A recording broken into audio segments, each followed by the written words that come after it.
नमस्कार साथियों, आज हम कक्षा 11वीं के रसायन के जो मॉडल मासिक टेस्ट है 2022-23 का, इसका हम क्वेश्चन हल करेंगे। तो पहला जो क्वेश्चन है वो है मोल किसे कहते हैं।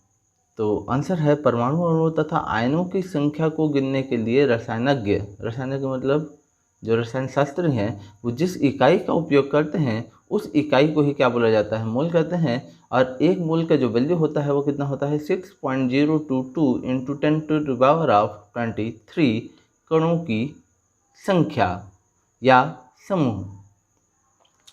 इसके बाद जो दूसरा प्रश्न यह कह रहा है कि कार्बन डाइऑक्साइड के आणविक द्रव्यमान की गणना कीजिए। तो आणविक द्रव्यमान की गणना करने के लिए कार्बन का परमाणु क्रमांक होता है 6 और उसका परमाणु भार होता है 12। वैसे ही ऑक्सीजन का परमाणु क्रमांक होता है 8, उसका परमाणु भार होता है 16।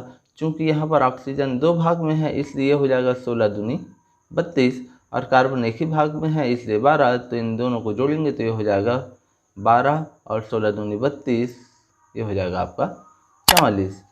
तीसरा क्वेश्चन है बेंजीन का मूलानुपाती सूत्र क्या है। तो बेंजीन का मूलानुपाती सूत्र होता है C6H6 और इसको संरचना सूत्र या के रूप में हम इस प्रकार से लिख सकते हैं CH ये हेक्सागोनल फॉर्म में हो सकता है।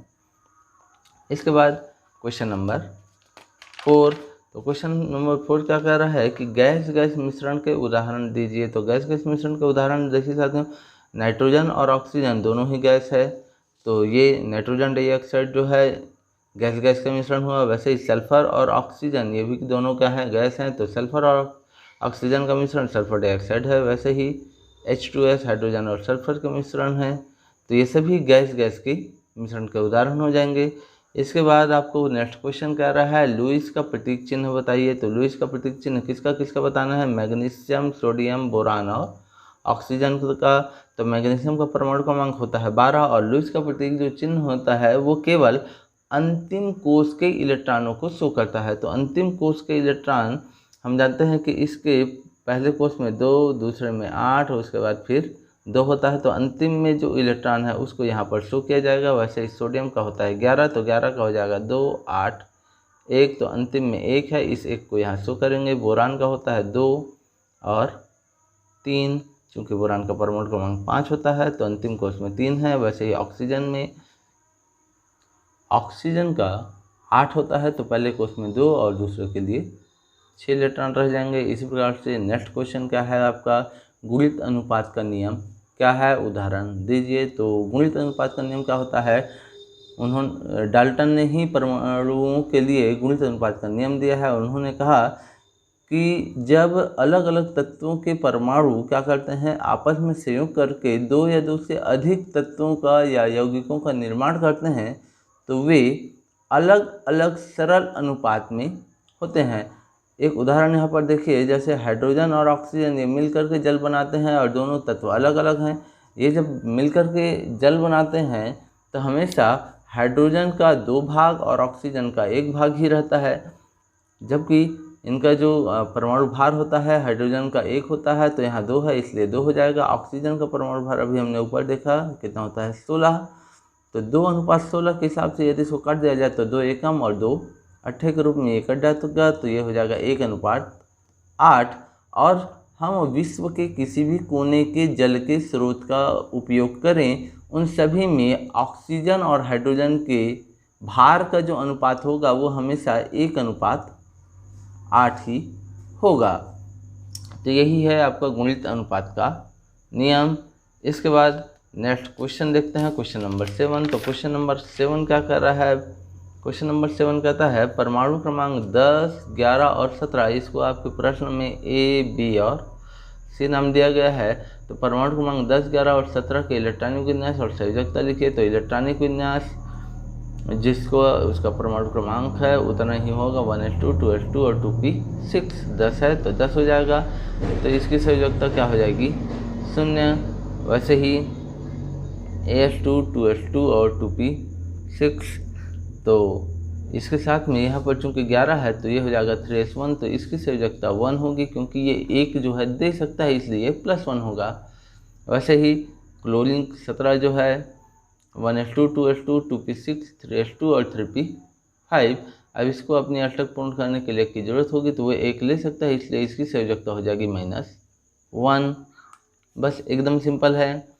इसके बाद प्रश्न क्रमांक 8 में क्या बोला जा रहा है कि यदि किसी तत्व का परमाणु क्रमांक जो है 30 हो, परमाणु द्रव्यमान जो है कितना हो 66 हो, तो उसमें न्यूट्रॉनों की संख्या या प्रोटॉनों और द्रव्यमान संख्या ज्ञात कीजिए बोला जा रहा है। तो ये सबसे पहले सूत्र होता है न्यूट्रॉनों की संख्या ज्ञात करने के लिए A = Z + n। यहाँ से Z को यदि इधर पक्षांतर कर दें तो A - Z हो जाएगा। और यहाँ पर हमको A दिया गया है, परमाणु जो द्रव्यमान है वो दिया है 66 और परमाणु क्रमांक दिया गया है 30, उसको लिखेंगे और इस सूत्र में मान रख देंगे तो ये हो जाएगा 66 - 30 = 36। ये है आपको न्यूट्रॉनों की संख्या। लेकिन प्रश्न में आपको प्रोटॉनों की संख्या पूछा गया है। तो साथियों, जो परमाणु क्रमांक होता है, परमाणु क्रमांक ही प्रोटॉनों की संख्या पर निर्भर करता है। तो हमने यहाँ लिखा किसी तत्व के परमाणु क्रमांक उसके प्रोटॉनों की संख्या के बराबर होता है। तो हमको यदि प्रोटॉनों की संख्या दिया गया है, परमाणु क्रमांक दिया है, मतलब प्रोटॉनों की संख्या दिया गया है और परमाणु द्रव्यमान तो ऑलरेडी दे ही गया है, तो यही आपका आंसर हो जाएगा 30 और 66।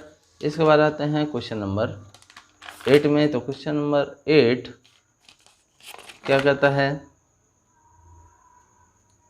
चलिए क्वेश्चन नंबर 8 ही था साथियों। क्वेश्चन नंबर 9 में देखते हैं। क्वेश्चन नंबर 9 क्या है, विद्युत संयोजी यौगिक और सहसंयोजक यौगिकों में अंतर स्पष्ट कीजिए।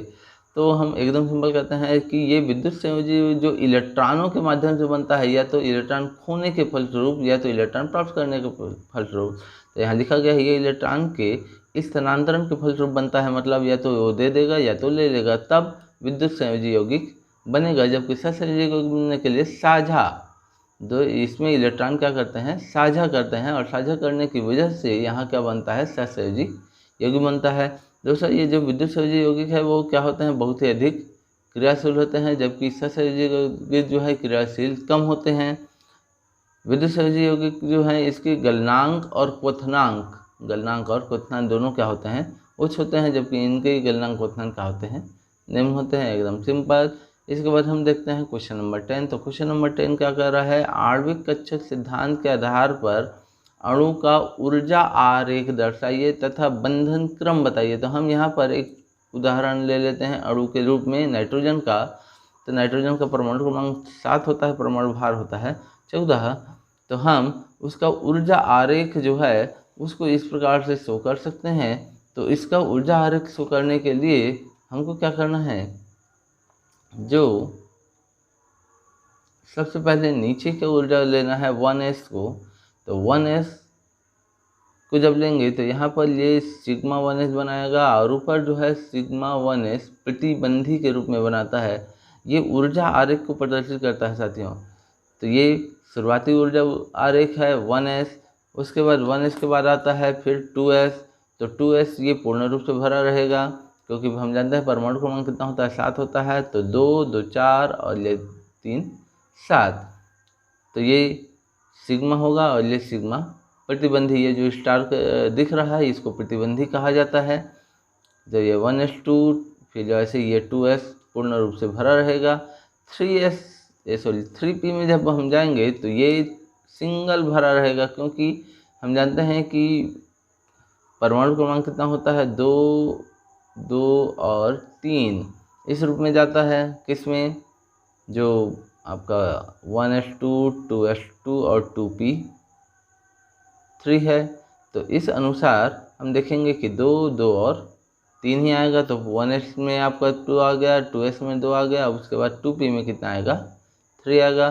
तो 3 यहाँ होगा, 3 यहाँ होगा, और यहाँ जो सिग्मा 2pz वाला है वो तो भरा रहेगा। और वैसे ही पाई, यहाँ पर पाई बनेगा 2px और 2py। लेकिन प्रतिबंधी ये वाला जो भाग है ये प्रतिबंधी कहलाता है। ये प्रतिबंधी वाला जो भाग है वो खाली रह जाएगा।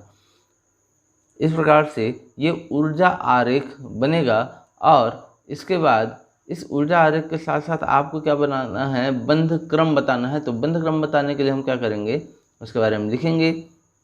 तो किस प्रकार से लिखेंगे, देखिए नाइट्रोजन परमाणु का इलेक्ट्रॉनिक विन्यास कितना होता है, 1s2 2s2 और 2p3 होता है। नाइट्रोजन अणु में 14 इलेक्ट्रॉनों में से जो 4 इलेक्ट्रॉन हैं वो कहाँ होते हैं, के कोष में रहते हैं। और के कोष में रहने की वजह से क्या कहते हैं, अनाबंधी अणुकक्षक कहलाते हैं। जब के कोष में हैं तो ये अनाबंधी अणुकक्षक कहलाते हैं। प्रत्येक परमाणु के 4 परमाणु कक्षकों में भाग लेने के कारण कुल, भाई पहले वाले में 4 भाग लिया, दूसरे वाले में भी 4 ने भाग लिया, तो टोटल कितने होगा, ये 8 हो गए। तो 8 आणविक कक्षक बनाते हैं। तो बंध क्रम जिसको हम क्या बोलते हैं, BO के रूप में बोलते हैं, बॉन्ड ऑर्बिट। तो ये क्या हो जाएगा, 8 भाग ले रहा है, 8 माइनस 2 भागिक 2 हो जाएगा। 8 में से 2 घटा 6, 6 भागिक 2 मतलब ये हो जाएगा 3। तो नाइट्रोजन का जो है 3 बंध बनता है, जिसको हम ट्रिपल बॉन्ड कह सकते हैं, N ट्रिपल बॉन्ड N। ये हो जाएगा आपका क्वेश्चन नंबर 10। और इसके बाद आते हैं लास्ट क्वेश्चन, क्वेश्चन नंबर 11। तो क्वेश्चन नंबर 11 क्या कर रहा है, आवर्त सारणी में जब हम ऊपर से नीचे की ओर जाते हैं तो ऊपर से नीचे जाने पर परमाणु आकार, आयनन ऊर्जा, विद्युत ऋणात्मकता और धात्विक गुण में क्या परिवर्तन होता है। तो परमाणु आकार क्या होता है, बढ़ता है। आयनन ऊर्जा क्या होता है, घटता है। विद्युत ऋणात्मकता घटता है। और धात्विक गुण क्या हो जाता है, बढ़ जाता है। तो इस प्रकार से आपका जो मासिक टेस्ट है 11वीं रसायन का, ये कंप्लीट होता है। यदि ये वीडियो आपको अच्छा लगे, पसंद हो, तो लाइक, सब्सक्राइब और शेयर जरूर करें। धन्यवाद।